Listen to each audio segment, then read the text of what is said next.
Hi and welcome. I wanted to come talk to you about goal setting, the five main buckets for setting your life goals. In college, I read a book called Get Up with Something on Your Mind by Howard G. Adams. Other variations include Atomic Habits by James Clear and Seven Habits of Highly Effective People by Sean Covey. What these books aim to accomplish is to get you to wake up thinking about your goals and thinking about ways to accomplishing your goals and actually accomplishing those goals. So there are five main buckets that I have divided my life goals into. And I think that you can use some of this if you want for your life as well. So the first one is a physical well-being, right? That's the first main goal. And honestly, for me, I actually prioritize this based on the level of importance. So your physical well-being, this affects everything. If you're sick, you're not going to go to work. If you're sick, all you're going to be thinking about is how to fix what's hurt. If somebody's having a heart attack, for example, they're not going to be thinking about how much is in their bank. Maybe they might be thinking about their insurance, but the truth is at that point, you just want to feel better. So one of our life's goals should be making sure that we're in good physical health. I'm also going to discuss with us some actionable items that we can take. And over the next few weeks, I'm going to start talking about these goals one after the other and really taking time to dive into these goals. For me, I'm still always a work in progress. So it's not like I do all of this 100% of the time, but this is how I think about goal setting, like life goal setting.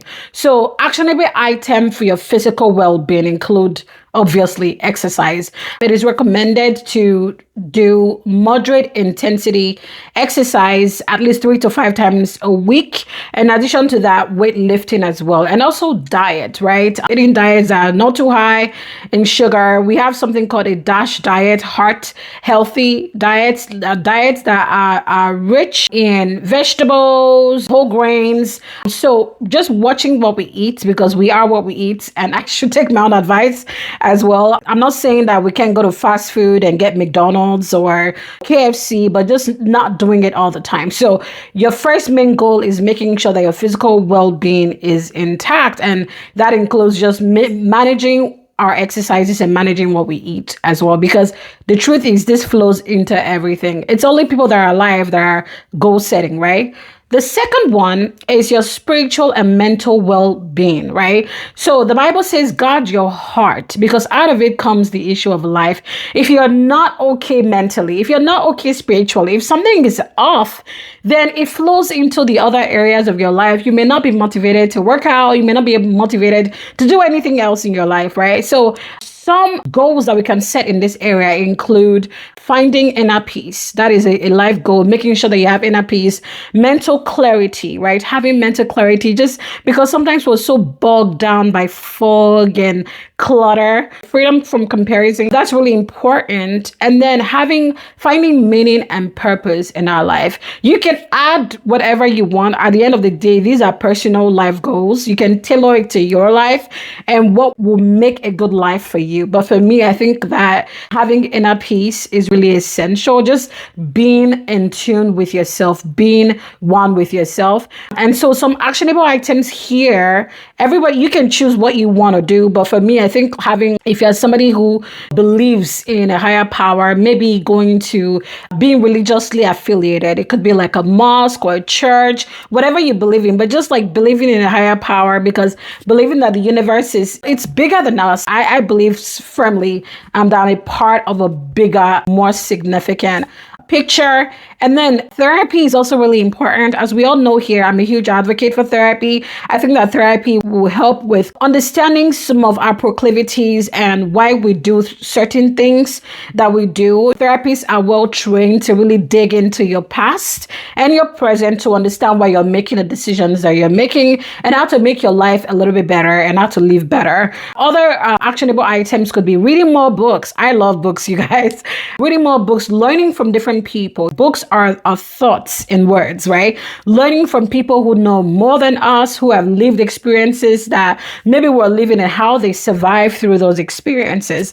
And then meditating. I really struggle with this one, y'all. Meditating means, I talked earlier about inner peace. It's just being able to shut your mind, block the word out, and just be one with yourself, in tune with yourself. So you can drop some of the actionable items that you use in the comments so I can learn from you as well. The third life goal that I want you to pursue are your relational goals. So this includes your family and your friends. And some of the goals here could be making sure that you find it emotional safety, right? Practicing healthy communication and good effective conflict resolution. You're going to have conflict. If we say that we're close and we never have conflict, then we're not really that close, right? Because conflicts also help you to understand people a little bit better. Setting boundaries without walls. Some of us are super secretive for no reason. You don't have to be super secretive, but you do need to have boundaries. Healthy boundaries are very important. And you also don't want to build walls. Now, if you're building walls, then that's something therapy can help you with. I'm not here to judge anybody. I've been there, done that. Maybe therapy can help you understand why you're building walls instead of setting healthy boundaries, or maybe why you have porous boundaries, actually. And then having consistent presence, not just other people in your life, but you also in their lives as well. Remember that the goal is to love without losing oneself. I repeat, to love without losing oneself and to belong without shrinking. I always think about that. I want to be in places where I'm fully able to be myself, flaws and all, right? And I want people, when they're in my space, to also be able to be themselves, flaws and all. Now, if there's a situation where the relationship just doesn't work out, where they can't really be themselves, or you cannot be in their presence and allow them to be themselves, then maybe you're not the right person for that person. Let them be with people that they feel more comfortable with being themselves, right? So remember, love without losing yourself, and then belong without shrinking. At the end of the day, I think that having a good sense of belonging is really important for everyone, including children. So here's an actionable plan for us. I want you to draw a concentric circle. So you're drawing multiple circles. It starts with a small circle and then you start drawing bigger circles around this. I know some of us may have seen this analogy, and I want you to put people into the fit names, people in your life into those circles, right? So your closest friends and your family, or maybe your nuclear family can be in a small circle, and then the other circle will be your closest friends and extended family, or extended family, and then your closest friends, and then people at work, acquaintances. The reason for this is that it really helps you to set realistic expectations. I'm not going to set the same expectation for my husband that I'm going to set for a coworker. It just doesn't make sense. I'm going to expect my husband to show up for me in certain ways that I would expect my coworker to, or that I would expect a close friend to, right? And I'm going to expect a close friend to show up for me in a different way than I would expect an acquaintance to show up for me.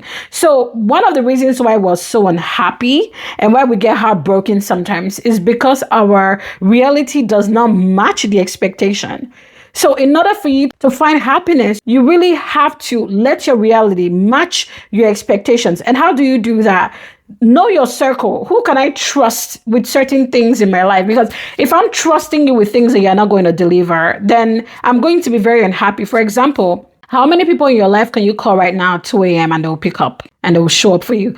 You need help. It's 2 a.m. You can call them. You know that if you call them, they'll show up for you. Wherever they are, if they can't show up, they're going to find a way to make sure that you're safe, right?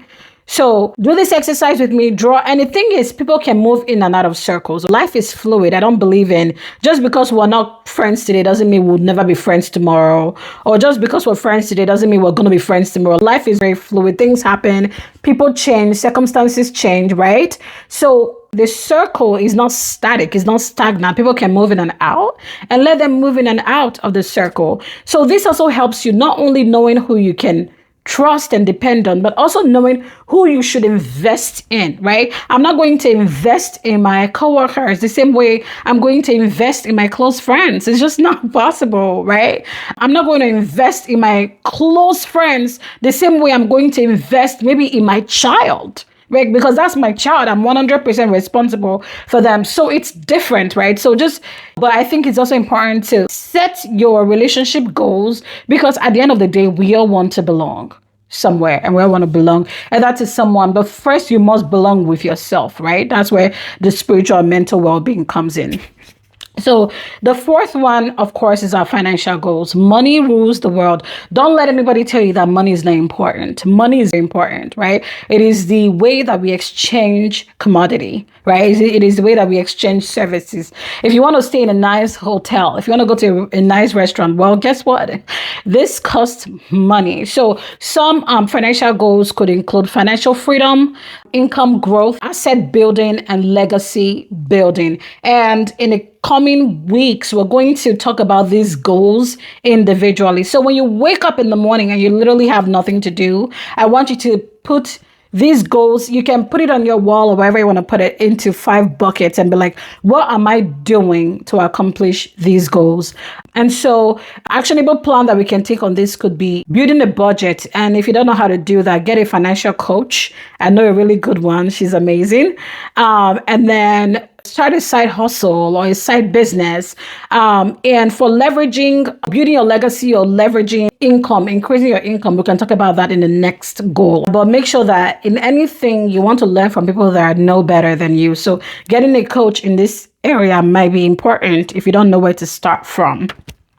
And the last one are your career goals. This includes some of the goals that you can set in this area could be mastering your skills. So for example, if you have clinical skills, how do you improve on your clinical skills, right? Because everything is a skill. You have to practice. The more you practice, the better you come. You can do it in your sleep because you have 10 years of experience, right? You cannot compare somebody who just became an electrician today to somebody who has been an electrician for the past 15 years. The experience is different.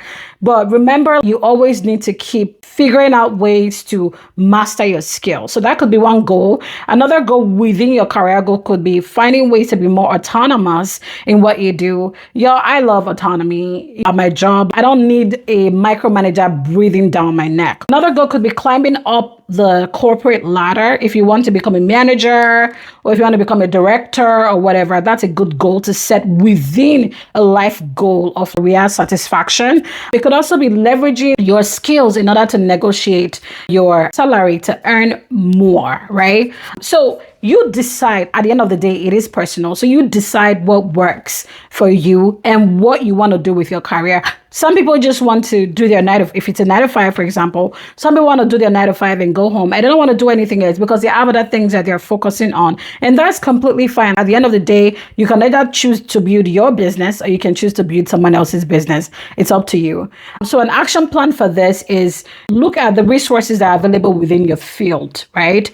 And make sure that so for example, if you're in the medical field, you're reading New England Journal of Medicine or JAMA Network or whatever resources, looking at primary literature, looking at what are the new meds, what are pharmaceutical companies doing, what are the current clinical trials. I'm just using that as an example because that's what I know best. Another one is just finding a good mentor. And we will talk about this individually. I really want to dive into this individually because it also helps me talking to you guys. It kind of reinforces it for me about how I want to live my life and what is important to me. Finding a good mentor. I think when I was in school, I found a mentor. We actually met virtually because he was a very busy person and we didn't have time to meet one-on-one. But I told him what my career goals were and I just wanted to learn from him. He was actually an emeritus professor and I really respected him and I wanted to learn from him. So having a good mentor is really important. And we can talk about how to find mentors if you don't already have one, or how to become. You might want to be a mentor for somebody else as well. At the end of the day,